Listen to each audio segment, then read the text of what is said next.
All right, so in this video what we're going to do is we're going to talk about aerodynamic drag. And this is going to be part one of several videos on aerodynamic drag. So let's just draw our airfoil here very quickly, and I'm just going to draw it down here. So there's our airfoil that might be going through the air. And this airfoil is going to have air flowing around it. So I'm going to actually make the airfoil stationary for this example. And I'm going to have streamlines of flow going around this airfoil like this. So there's the direction of the flow, and then there's another streamline underneath the airfoil like this. And this is my actual airfoil right here, like this. And if I take a look at this, what I'm interested in is the drag on this airfoil, or the drag force acting on this airfoil. So if the flow here has a velocity coming in of v, what I'm interested in is the parallel force to that, which is by definition the drag, right? So a force parallel to that acting on the body like this. And I'm going to call that capital D. I could also call it little d for a 2D drag, capital D for a 3D drag. But this is the force I'm interested in understanding. So why is it this force is occurring? How is it being generated in this aerodynamic interaction between this body here and the flow around it?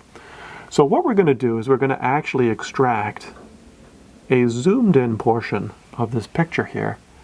I'm going to redraw that over here. So if I take the surface of the airfoil here, there's my surface here for that portion. I'm just going to put nice little colorings in here so you can tell where the actual solid surface is. What I'm interested in figuring out is what is the contribution of the viscous effects on that surface. So the question is, what is viscosity, right? So viscosity is essentially the interaction between the fluid molecules that cause a friction between fluid molecules. So what we're interested in is if I have a packet of fluid like this, and that packet of fluid is moving at a certain speed, and it's moving over another packet of fluid here. Let's just make that one stationary for right now. What's going to happen is over time, the packet of fluid on the bottom here is actually going to change shape, and the packet of fluid on the top is also going to change shape to a new shape. And between those two packets of fluid, you're actually going to get some rubbing or friction happening, which would be viscous effects. And those stresses between those elements of fluid are actually some of the root causes of some drag that we see when we take a look at aerodynamic drag. So here what we're looking at is these friction forces or viscous forces of the fluid. And let's just take a look and see how this occurs on the surface of an airfoil. So let's go over here and actually draw a line here from the airfoil up into the flow. And we're going to take a look at what's called the velocity profile. So how does the velocity, v, change as a function of y? So here's y here, or height away from the airfoil. So v of y, and in this case it's the v, and I'm going to put a L for the local velocity, right? So this local velocity at this point here. And then this is going to be a function of y. So one of the things I would like to understand is what's going on at the surface of the body. So it turns out that this viscosity component is going to actually close to the surface of the body. If we zoom in super close to the surface of the body, what we're going to find is that fluid particles are actually not really moving with respect to the surface of the body. So they're getting stuck to the body, close to the body. And then as we move further away, these particles are moving a little bit with respect to the body, but the other particles that aren't moving or that are slowly moving are actually slowing them down. So therefore, close to the body, we have very slow velocities. And actually at the body here, we would have what's called the no-slip condition, or this idea that the fluid particles are not slipping past, the surface of the body, which is really a viscous effect. So if we were to translate this idea into the velocity profile, what we would anticipate seeing is the velocity at the surface of the airfoil would be 0. And as we go away from the surface of the body, we would anticipate that the velocity would start to increase like this, or start to rise in value. And it's going to gradually rise in value to the point where it reaches the free stream velocity far away from the airfoil. And when I say far away from the airfoil here, I actually mean not very far away. So this could be on the order of millimeters away, that it does this transition layer here, or it could be on the order of centimeters for a large aircraft. And we're going to call this component here, so this region where the velocity changes value very rapidly, we're going to call this the boundary layer. Boundary layer. And it basically refers to the boundary layer between the actual body that we're interested in and the fluid flow where viscous effects are negligible. And we're going to just fill this in here with arrows now, like this, to indicate that that's a velocity profile that we're looking at.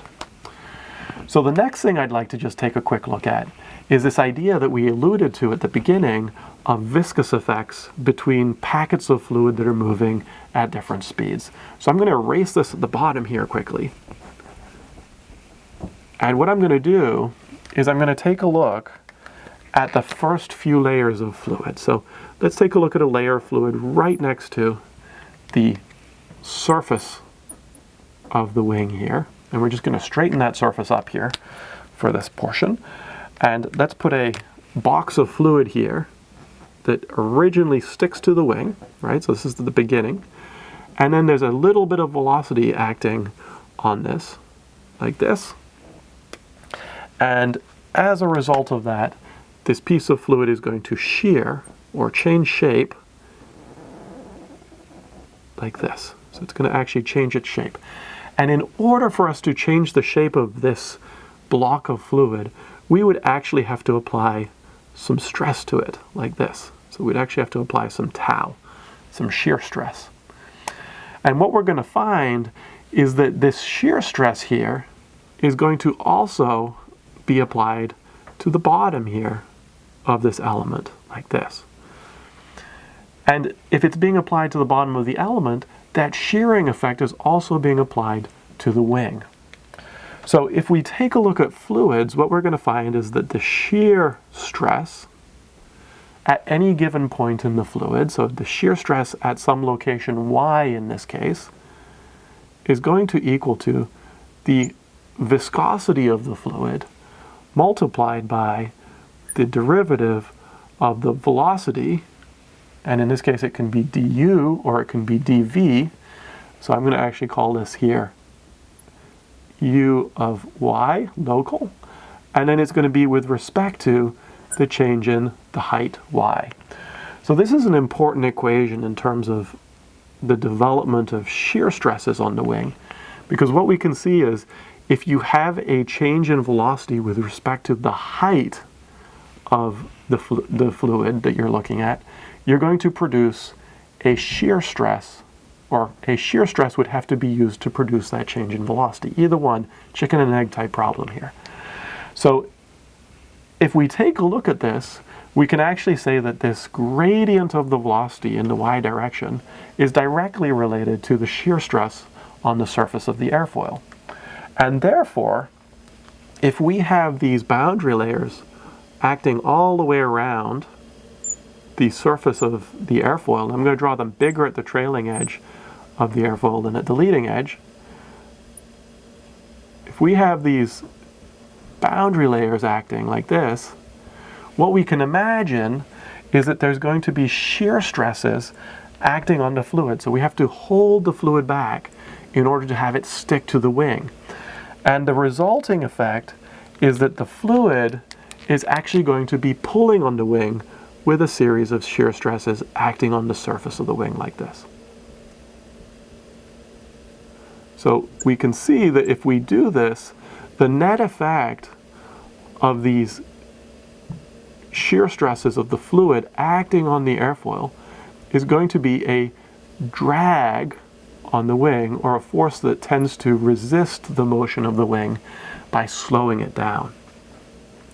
So a couple of key points to kind of consider as we look at this. One of them is this idea that in order to produce shear stress, we have to have a gradient in the velocity normal to the direction of the surface, right? So du dy multiplied by mu. So whatever the viscosity of the fluid, the higher the viscosity, the more drag force. The lower the viscosity, the less drag force. The other thing that we might notice is that the quantity du dy here is actually a really important quantity. So how rapidly the velocity changes with respect to height is going to be also a determinant in how much shear stress you have. So let's just take a look at two boundary layer profiles here. So the first one being this one here, which I'm going to call a laminar boundary layer, and we're going to watch or create another video here in a second on this. So there's a laminar boundary layer. And then let's take a look at a turbulent boundary layer like this. So I'm just going to draw this one as a fuller layer like this. So the green versus orange here. So that one's a turbulent boundary layer. What we can see is in these cases, the change in velocity, right? So let's just draw a slope line here, right? The change in velocity would be this component of the slope line, delta v, and the change in height would be this component here. We can see delta v over delta y for this turbulent boundary layer or fuller boundary layer is going to be greater than the change in velocity over change in y of this orange line, right? So if I take a look at this one, that's delta v laminar, and the green one here was delta v turbulent, this is delta y turbulent, and this one's delta y laminar. So this idea that you change the slope or you change the rate that the velocity is increasing inside that boundary layer will have a distinct impact on the shear stress acting on the surface. So let's actually write this here. So tau laminar is equal to mu, and I'm going to put in a squiggle here, so approximate equal to mu delta u laminar, in this case, divided by delta y laminar. And that's going to be less than mu delta u turbulent divided by delta y turbulent, which is approximately equal to the shear stress of a turbulent flow. So I've kind of alluded to this. The rate of the velocity growth is going to be dependent on the shear stress. And the illusion I've made is this idea that laminar flows or laminar boundary layers or smooth boundary layers tend to have slower increases in velocity as you go away from the wing than a turbulent profile does. And therefore the laminar flow has a preferred behavior in terms of lowering shear stress. So that's outcome number one. Just a quick review of what we've done here. So we started off with an airfoil. We took a look at drag. We said we're going to develop this idea of a boundary layer as we look at the drag. And then this idea of the boundary layer led us to this idea that the velocity changes as we go away from the surface. And the rate at which the velocity changes as we go away from the surface is going to be directly related to the shear stress. And that shear stress is going to be directly related to the drag production due to viscous effects or due to friction effects on the surface of the airfoil. So hopefully this makes some sense. We're going to take a look at some of the characteristics of boundary layers so you understand how friction effects can be changed by design of an airfoil or by the design of an object. And then we'll also take a look at other drag production techniques as well. Thank you.